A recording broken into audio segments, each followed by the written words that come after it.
많이 잃은 것이고, 건강을 잃으면 다 잃었다고 하는 말이 있습니다.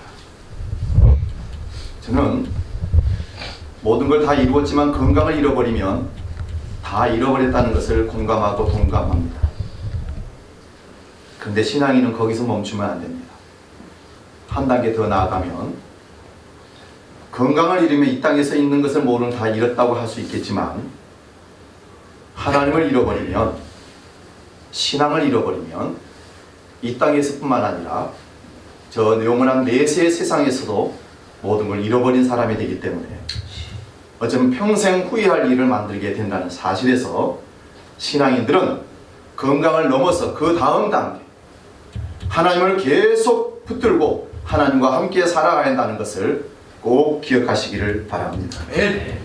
시작이 아름다우면 끝도 아름다워야 하는 것이 우리가 생각하는 바라는 소원입니다. 우리 삶이 그렇지 못하는 경우가 참 많습니다.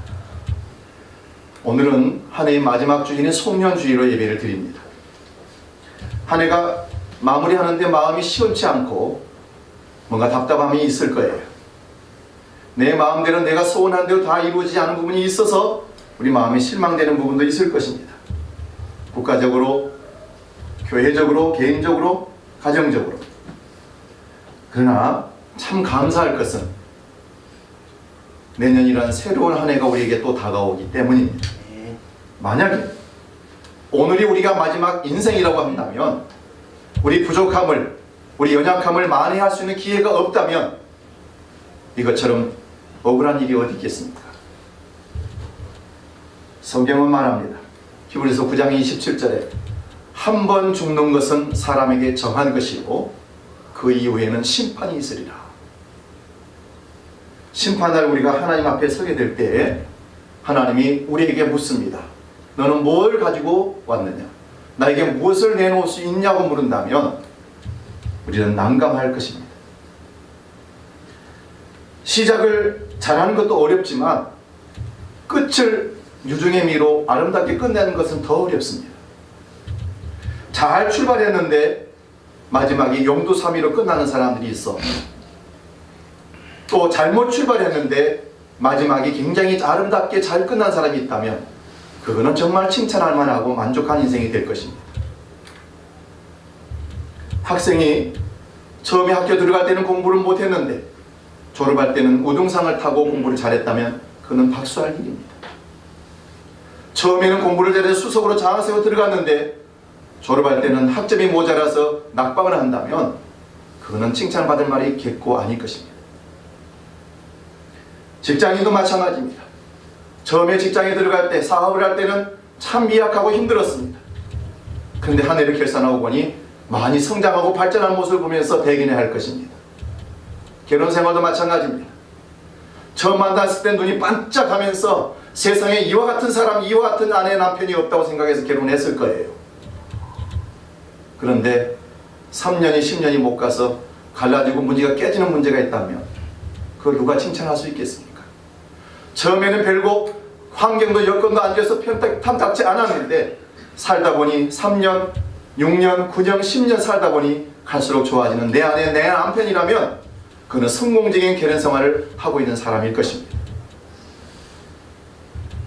사랑하는 여러분, 오늘 우리는 세상 사람들과 달리 인생을 잘 출발한 사람이 분명합니다.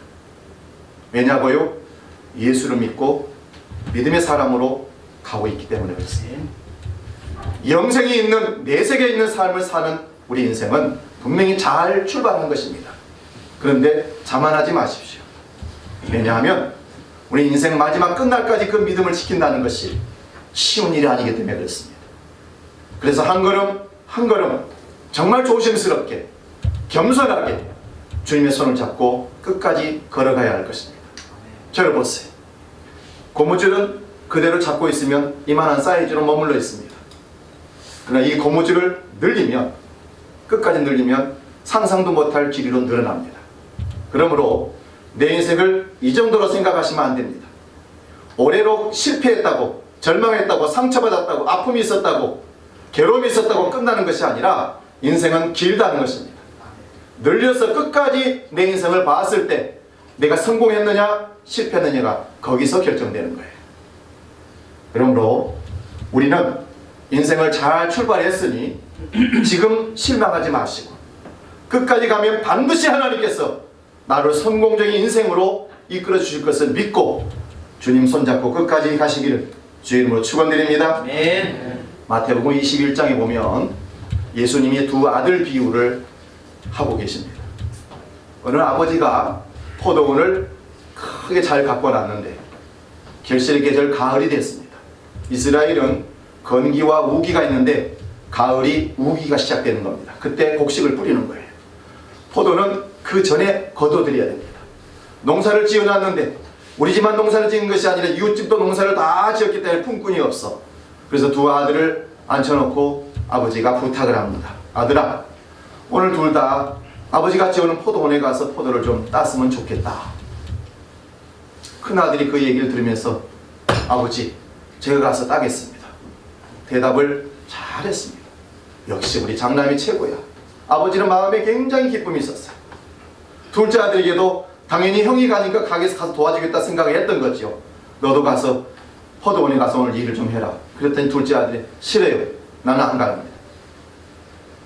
아버지가 마음이 괴로웠지만 그래도 큰아들이 가서 일한다고 해서 보냈습니다. 한참 후에 아버지가 일을 보고 포도원에 가서 이렇게 둘러보는데 일한다고 대답했던 큰아들이 보이지 않는 거예요. 오히려 아버지, 나는 안 가겠습니다. 포도원에 안 가겠다고 거절했던 둘째 아들이 포도원에서 일하고 있는 거예요. 둘째 아들은 친구와 놀다가 아버지가 간절히 부탁하는 그 마음이 너무 마음에 걸려서 놀 수가 없는 거예요. 그래서 돌이키고 포도원에 와서 일을 했다는 것입니다.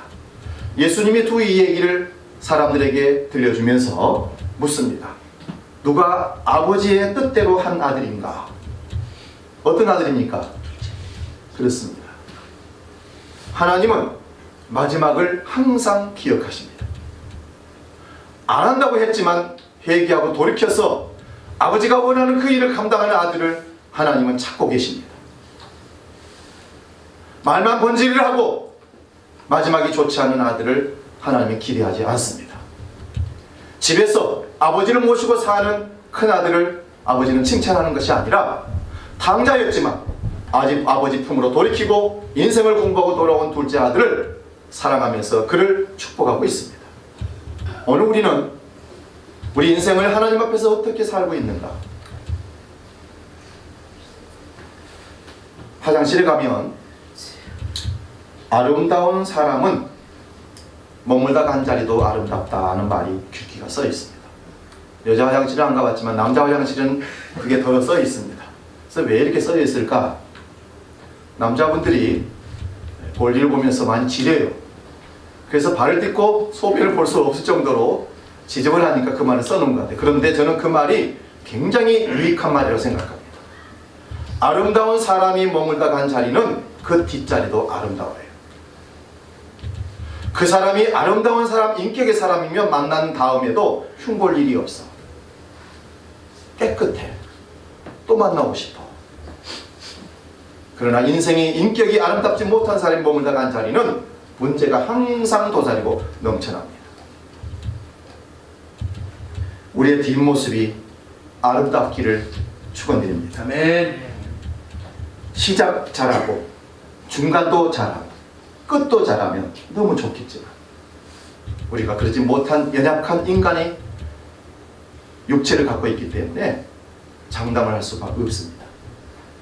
신실한 사람, 믿을만한 사람, 그 일을 그 사람에게 맡기면 반드시 마무리까지 철저하게 딱 마치고 끝냅니다.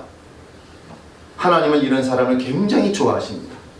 제가 왜 좋아하는가 성경을 찾아봤더니 하나님이 그런 성품을 갖고 계셔요. 맡았다면 끝까지 마무리를 잘 하시는 분. 그것을 하나님의 신실함, 신실성이라고 그렇게 얘기합니다. 하나님은 자기 성품 닮은 사람들을 좋아하셔요. 여러분은 지금 어떤 사람이라고 생각하십니까? 내가 일을 하면 반드시 내가 끝내는 것이 아니라 누가 또 와서 그 일을 처리를 해야 한다면 나는 지금 잘못 살고 있는 인생입니다. 예수님은 하나님으로부터 별명을 하나 받았는데 충성이라는 별명을 가졌습니다. 예수님은 충성이라는 별명을 갖고 계셨던 분입니다. 네, 앞에 자리 있어요. 어서 오소서. 여기 보소서.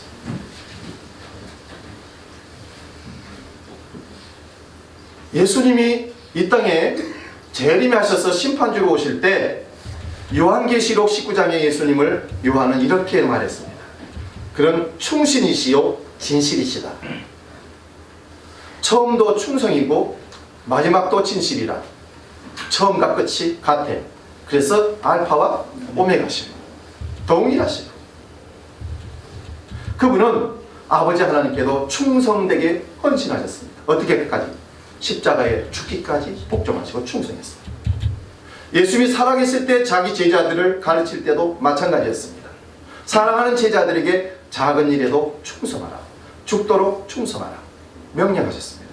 그러면서 죽도록 충성하고 돌아온 제자들에게 착하고 충성된 종아, 네가 작은 일에 충성하였으니 내가 더 큰 일을 맡기리라. 그리고 주인의 즐거운 상에 네가 참여하리라 축복하셨습니다. 여러분은 올 한 해를 살아오면서 주님 앞에서 또한 사람들 앞에서 충성된 종이었습니까? 아니면 걱정하고 앞으로도 계속해서 이 일을 뒤처리를 더 해야 문제가 끝날 것 같은 그런 삶을 살았습니까? 여러분 스스로가 한번 생각해 보시길 바랍니다.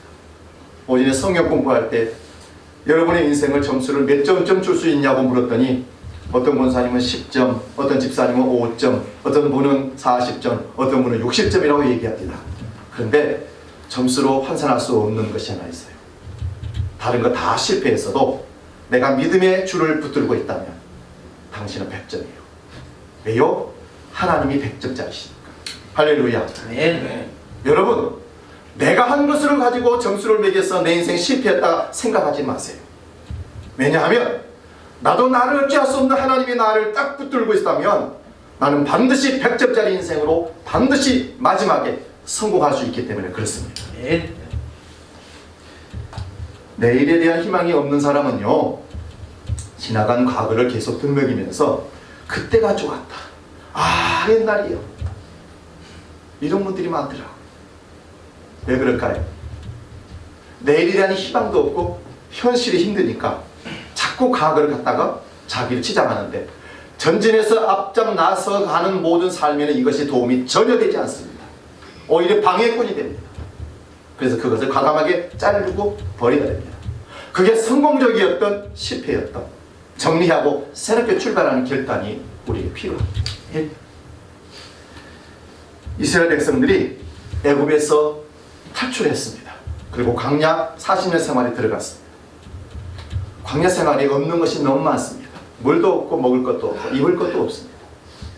그래서 목마르니 목말라 죽겠다고 난리고, 배고프니 먹을 거 없어 배고프다 죽겠다고 난리고, 고기만 먹어서 고기 좀 달라고 죽겠다고 난리고, 마늘 좀 주시오, 고추 좀 주시오, 부추 좀 주시오, 먹고 싶습니다.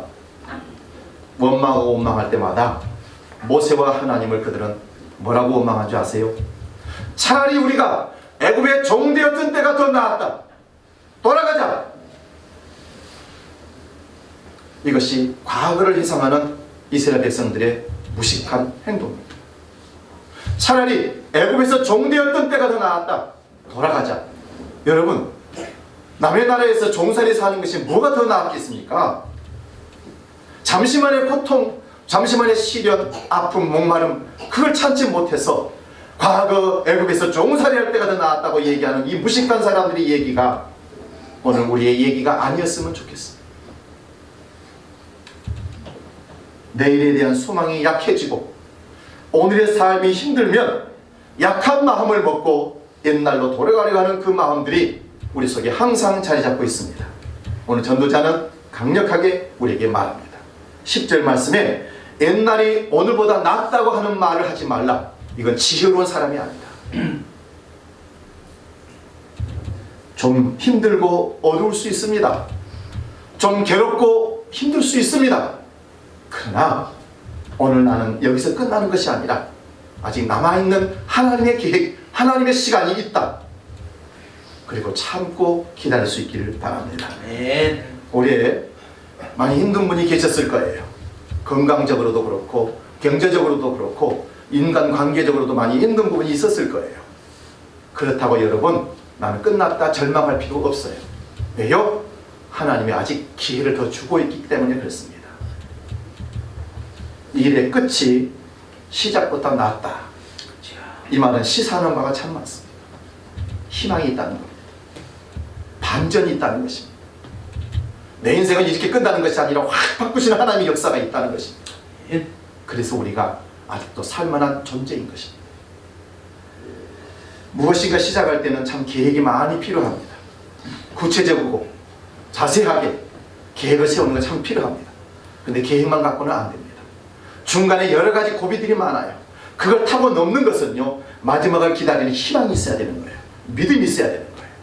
지금은 실패했지만, 오늘은 장사가 안 됐지만, 오늘은 내가 이 모양이지만 내일은 달라. 왜냐? 하나님이 나를 이끌어가기 때문에. 인간관계도 그렇습니다. 처음 만날 때 참 냉랭한 것 같고, 저 사람 무슨 친구가 되겠나 했는데 1년 사귀고 2년 사귀고 5년 사귀다 보니 갈수록 친구기네. 우리 옆 사람에게 인사하겠습니다. 집사님은 친구입니다. 김양석 권사님이 옆에 나 집사님한테 얘기했어요. 집사님이 진국입니다. 네. 저는 우리 주한교회 모든 성도들이 해를 거듭할수록 참 좋은 사람이다. 네. 당신 겪어보니 처음에는 참 그랬는데 갈수록 좋아진다. 이 사람이 좋은 거예요. 인간관계뿐이겠습니까? 알면 알수록 좋은 사람이 우리 주한교회 모든 성도이기를 주의 이름으로 축원드립니다. 네. 욥기 8장 7절에는 우리에게 이렇게 희망의 말씀을 주십니다. 네 시작은 미약했으나 네 나중은 심히 창대하리라. 무슨 뜻입니까? 내 모습 이대로는 실패, 사람들이 비판하고 흉볼 수 있습니다. 그러나 내 나중은 하나님을 말미암아 희망이 있어 창대하게 될 거야. 두고 봐. 여러분, 두고 봐 하고 계획적으로 일을 감당하는 사람은 무서운 사람입니다. 믿음의 사람들은 그런 측면에서 세상 사람들과 비교할 수 없는, 세상이 감당할 수 없는 무서운 존재입니다. 왜요? 하나님이 하실 일을 기대하면서 강력하게 믿고 끝까지 가기 때문에 그렇습니다. 우리 예수님은 볼품없이 미약하게 이 땅에 오셨습니다. 어디 태어났습니까? 베들레헴 마구간에. 그리고 어디서 자랐습니까? 예루살렘이 아니라 갈릴리 북쪽의 깡촌의 나사렛에서 자랐습니다. 거기서 나오셔서 내가 메시아라고 하는데 누가 믿어줍니까? 33년 살다가 어느 날 로마 군인들, 유대인들에게 잡혀가지고 채찍 맞고 십자가 짊어지고 골고다로 올라가더니 죽어버립니다. 누가 그 예수를 메시아라고 얘기하겠습니까? 누가 그를 따르겠습니까? 그래서 예수님이 죽어버린 그날 모든 사람들을 끝났다고 짐 싸고 고향으로 돌아갔습니다. 끝났다. 근데 하나님은 그때부터 일하기 시작했습니다. 약속하신 대로 그를 3일 만에 부활시켰습니다. 할렐루야. 네. 반전입니다. 우리 인생에는 반드시 하나님 믿고 살아가는 사람에게는 반전이 있습니다. 놓치지 마세요.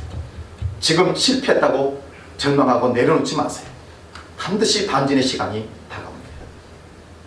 그걸 믿기 때문에 우리가 힘 있는 사람입니다. 여기 보세요. 나비가 되기 위해서는요, 볼품없는 애벌레가 필요합니다. 애벌레 보세요. 이게 뭐가 될까? 꼭 들고 있는데 참 처참합니다. 그것도 무슨 싹이에 쌓여져 있는데 이게 살아날까? 그런데 시간이 가면서 날개가 나면서 힘을 바르면서 퍼득이면서 자기 집을 뚫고 나옵니다. 날아가는 나비의 모습을 한번 보십시오. 얼마나 휘황찬란한지, 힘이 있어 보이는지. 나비의 마지막은 애벌레가 아니라 날아가는 것입니다. 우리 성도들의 모습은 마지막에 주님과 함께 사는 것입니다. 주님의 앞에 믿음으로 다시 서는 것입니다. 그때 우리 모습은 지금 모습과는 전혀 다른 모습입니다. 스펄전 목사님이 이런 글을 쓰셨습니다. 보석을 깎는 세공업자가 다이아몬드 원석을 가져다가 며칠 동안 쪼아내고 갈고 깎는데 다이아몬드가 생각하니까 너무 아까운 거예요. 이만한 돌덩이가 이만하게 작아지는 거예요. 다 잃어버렸네. 실망할 즈음에 그 다이아몬드 보석이 왕이 쓸 왕관의 전면에 탁 박히는 거예요. 그리고는 왕이 주기식을 하는데 누군가가 왕관을 탁 씌워주는데 빛이 비치는 거예요. 다이아몬드가 푹 빛나는 거예요. 아, 내가 이제 제값을 하는구나. 깎아지고 깨지면서 내가 잃어버린 것이 아니라 내가 드디어 나인 것을 발견하게 되는 거예요. 사랑하는 여러분, 우리는 하나님의 보석이 되기 위한 지금 연단의 시간입니다. 깎아지고 깨지고 다듬어지는 시간인데 때로는 없어지고 깎아지면서 아까워할지 모르겠습니다. 그러나 그건 아니에요. 다이아몬드의 마지막의 모습은요, 왕관에 비쳐서 그것이 빛의 태양빛에 반짝이는 거예요. 우리는 반드시 반짝이는 주님의 보석으로 다이아몬드로 다시 태어날 줄로 믿습니다. 지금 좀 힘듭니다. 그러나 맡기세요. 주님이 세공업자세요. 100% 다이아몬드로 가장 값진 보석으로 우리를 만들어 세우실 그 주님을 기대하면서 맡기시기를 바랍니다. 성경은요, 사람들을, 원석 같은 사람들을 선택해서 그를 다루어서 하나님의 축복의 사람을 바꾸는 예들이 많이 있습니다. 대표적으로 아브라함을 얘기하고 싶어요.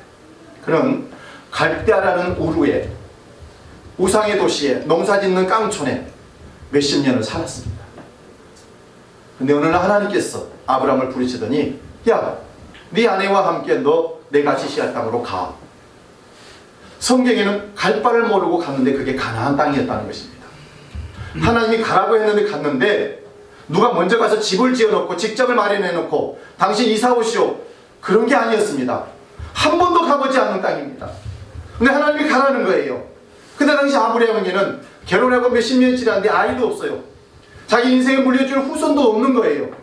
호련단신으로 아내와 함께 조카 롯을 데리고 가나안 땅으로 출발했습니다. 근데 나중에 보니까 하나님께서 그에게 아들을 주셨고 한 민족을 이룬 민족의 아버지가 되겠습니다. 믿음의 조상이 되겠습니다. 할렐루야. 인생은 그런 거예요. 갖춰서 가는 것이 아니라 하나님이 가라고 했더니 하나님이 채워주시고 닦으셔서 보석처럼 빛나는 아브라함으로 만들으셨다는 겁니다. 역대상 11장에도 보면 또 한 사람의 주인공이 나와요. 누구냐면 다윗과 사울왕이에요. 어느 날 다윗과 사울왕이 싸움이 시작됐습니다. 아니, 싸움이라면 어울리지 않는 단어예요. 사울은 이스라엘의 초대 왕이시오. 권력을 가진 사람이에요. 다윗은 베들레헴의 어느 가정에 이름도 없는 목동이에요. 양치는 목동이에요. 그럼 싸움이 시작됐어요. 근데 놀랍게도 성경은 뭐라고 얘기하냐면 싸움이 시작되고 시간이 흐를수록 다윗의 가문은 다윗은 흥황하고 강해지고 사울은 약해지더라는 것이 성경의 얘기입니다. 왜 약해지고 강해졌을까요? 딱 하나예요. 하나님이 함께 하시니 강해지고 하나님이 떠나가시니 약해진 거예요. 누가 약해진 겁니까? 사울이 약해진 겁니다. 왜요? 하나님 말씀 순종하지 않고 지 맘대로 살았기 때문에. 하나님 버렸다고 그랬습니다. 하나님의 신이 떠났다고 그랬습니다. 그러나 다윗은 갈수록 하나님을 의지하게 됩니다. 하나님이 그와 함께 하셨습니다. 그는 강해졌습니다. 마침내는 성군이 되었고 이스라엘 왕 중에 가장 강력한 왕, 가장 하나님이 아름답다고 칭찬할 만한 왕, 모델의 왕이 된 겁니다. 그래서 그 이후에 다윗 이후에 모든 왕들이 지나갈 때 그가 다윗처럼 행하여 왕의 역대기에 기록됐더라. 말이 없는 사람들은 다 끝난 거예요. 기준이 누구예요? 다윗이에요. 오직 기록된 사람은 세 사람이에요. 다윗, 요시야, 히스기야. 이 세 사람 외에는 왕이 하나님 앞에 인정받는 사람이 한 사람도 없었습니다. 사랑하는 여러분, 하나님께서는요, 다윗뿐이겠습니까? 오늘 우리도 우연히 부른 것이 아니라 지명하여 불렀다고 성경은 말씀하고 있습니다. 우리를 어떻게 쓰실지 여러분 기대하십니까? 우리가 어떻게 하나님 앞에 쓰임될 것인지 여러분 알고 계십니까? 그러니 여러분 귀한 존재로 아시고 하나님 앞에 어떻게 쓰일 건가 기대하고 달려갈 수 있기를 바랍니다. 2018년을 마무리하는 주일 아침에 일의 끝이 시작보다 낫다는 말씀을 마음에 콕 박으세요. 창조주 하나님께서 나를 어떤 다이아몬드로, 어떤 보석으로 다듬으실지는 여러분 믿고 기다리시면 반드시 작품이 나올 것입니다. 오늘 교회 일꾼으로 사임받은 임명받은 우리 모두들, 일을 마치려는 한 해의 마지막 이 주일에 내가 어떤 일꾼이었는지 부족했다면 다짐하면 되는 거예요. 내년엔 내가 하나님이 쓰시는 진정한 일꾼 되겠습니다. 고백하면 되는 것입니다. 오늘 끝이 시작보다 낫다, 이 말씀을 몇 가지 교훈을 보시고 말씀을 마치려고 합니다. 일의 끝이 시작보다 낫다는 진리는 이런 뜻이 있습니다. 끝에 희망이 있다는 겁니다. 희망을 보는 사람은요, 아무리 지금 현실이 절망이어도 끝내는 희망을 보고 끝까지 갑니다. 그 사람은요, 참는 사람입니다. 오늘 8절에서 9절을 보면요, 참는 마음, 교만한 마음, 분노하는 강팍한 마음이 있습니다. 여러분, 참는 자는 어떤 사람이 참습니까? 끝내는 뭔가 있을 거라는 기대가 있기 때문에 그런 거예요. 우리 자녀들이 공부 지금 안 하고 방황하고 그렇지만 참고 있어요. 왜 참고 있습니까? 언젠가는 제가 바뀌어서 인생의 성공의 길로 갈 것이라는 기대가 있기 때문에 그런 거예요. 참는 자는요, 마지막을 바라보는 희망이 있기 때문에 그런 거예요. 하나님이 나를 아직도 데려가지 않고 심판하지 않고 여기 살려두신 이유가 있다면 뭐 때문인지 아세요? 하나님의 참으심이요. 반드시 우리가 바뀌어서 하나님 원하는 도구가 될 것을 믿기 때문에 그렇습니다. 사랑하는 여러분, 참는 마음은 겸손한 마음입니다. 참지 못하는 마음은 교만한 마음입니다. 교만한 마음은 급하게 되어 있습니다. 그래서 쉽게 던져버립니다. 10분 후면 후회할 것을 10분 전에는 생각지 못했습니다. 왜요?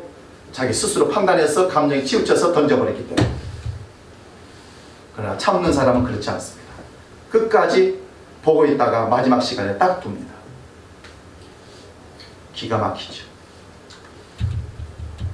바둑의 고수는 생각하자마자 바로 던는 게 아니라 시간 닿을 때까지 기다렸다가 그게 마저도 마지막에 점검하고 딱 둡니다.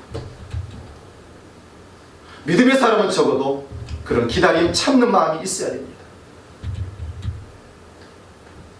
급한 마음은 뭘까요? 자기 스스로가 평가를 딱 하니 안 된다는 거예요. 그래서 딱 던져버린 겁니다. 근데 던져버린 그것을 누구는 주워다가 희망을 싹 띄웁니다. 우리가 그런 사람이길 바랍니다. 세상이 너무 급해요. 하나님을 믿지 못하기 때문에 그렇습니다. 우리 오늘 10절 말씀 마지막 한번 읽어볼까요? 시작.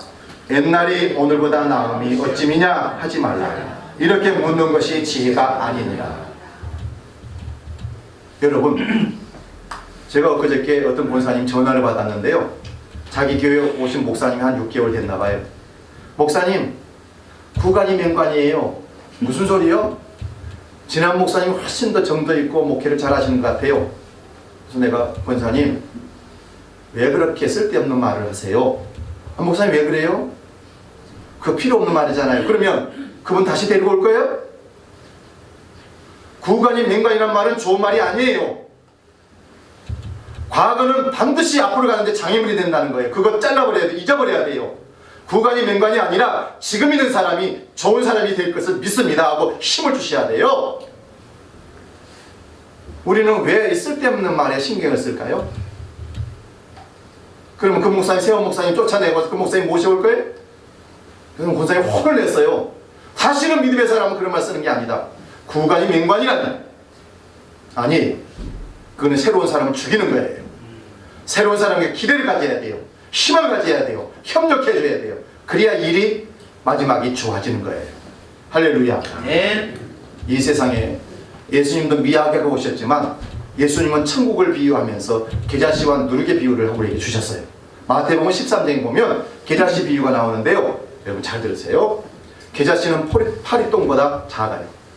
보이지 않아요. 근데 그걸 심었는데요, 1년에 3m에서 4m 자란답니다. 그리고 주님 말씀하시기를 그 겨자씨 나무에 새가 깃들어요. 집어짓는다는 거예요. 시작은 미약했어요. 하나님이 함께 하시면 3m, 4m까지 자랄 수 있는 겨자나무가 되는 거예요. 가로세 말에 조금의 누룩을 던져 넣었더니 세상에 몇십 배가 커져버린 거예요. 이게 누룩의 폭발력이에요. 시작은 미약하나 나중은 창대하리라. 올해는 미약하게 이렇게 끝냈어요. 그렇다고 절망하지 마시라는 거예요. 내년에는 하나님께서 여러분 들어 쓰시면 유단이에요. 상상도 못할 일들이 벌어질 줄로 믿습니다. 그게 내 개인의 삶이든지 교회의 일들이든지 사업의 문제든지 직장의 일들이든지 하나님께 기대를 거세요. 하나님이 하실 겁니다. 할렐루야. 네. 여러분이 여러분을 판단하지 마시란 말이에요. 내 안에 계신 하나님께서 끝까지 인도하시면 되는 줄로 믿습니다. 네. 그러고 우리 갑니다. 기도하겠습니다. 아버지 하나님, 하나님 앞에 우리 겸손하기를 원합니다. 시작보다 끝이 낫다고 하신 하나님은 우리를 두고 하신 말씀입니다. 지금은 기대할 것이 없는 것 같고 보잘것도 없는 것 같고 미약하지만 네 나중은 심히 창대하리라. 하나님이 하실 일을 기대하시면서 우리에게 주시는 메시지입니다. 아버지, 2018년 이렇게 마무리하면서 2019년이 기대가 됩니다. 왜냐하면 하나님이 나를 통해서 뭔가를 하실 것이기 때문입니다. 그 하나님을 강력하게 붙들고 그 하나님과 함께 끝까지 나아가는 우리 주한 모든 성도들 되게 하여 주시옵소서. 주님이 붙드시고 계시면, 주님이 인도하시면 우리 참겠습니다. 끝까지 믿겠습니다. 주님이 역전하실 그날을 기대하겠습니다. 아버지, 우리를 성령으로 인도하셔서 청산할 것을 청산하고 버릴 것을 버리고 끊을 것을 끊고 새해를 준비하는 귀한 시간들이 되게 하여 주시옵소서. 예수님의 이름으로 기도하옵나이다. 아멘.